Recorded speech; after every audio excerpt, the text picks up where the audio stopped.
In his early writings, Jung delved into the intricacies of two profound concepts, the psyche and the soul. He saw the soul as a distinct and defined entity, akin to a personality within us. But in later years, he came to believe that the soul inherently holds a religious function.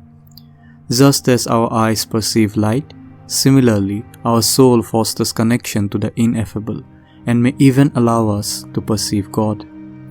Despite the ethereal or spiritual nature of the soul, its essence remains interwoven with our physical body. In this corporeal world, the physical body is its only vessel. So when trauma strikes, it profoundly affects both the body and the soul. And so healing of the soul requires attention to the physical body.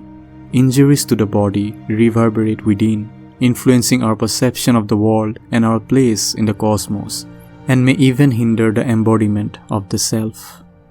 It's essential to understand that in Jungian psychology, whenever it is mentioned that the ego must be cast off in order to attain the transcendent, it doesn't imply the annihilation of the ego.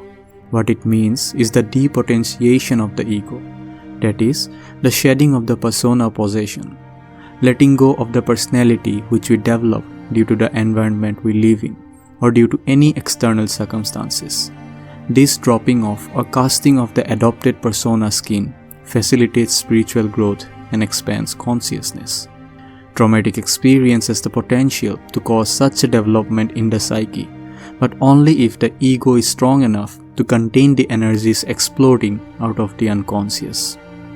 But in most cases, due to structural deficiencies and a disrupted ego-self-axis, great caution needs to be taken in order to strengthen the ego, so that the individual can cope with the traumatic woundings of his or her sense of identity. In therapy, the goal may be to rekindle the soul by providing the safe haven of the therapeutic relationship. Just as a garden requires nourishing, so does we need to tend to our soul in order for healing and meaning to blossom.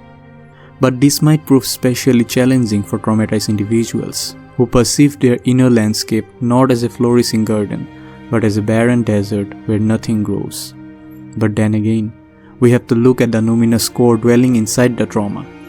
This numinous core is the experience of being totally overpowered, an emergency state that can become the catalyst for a quest for meaning, the hidden light in the heart of darkness, a sapling that is still there in this barren landscape of the traumatic psyche.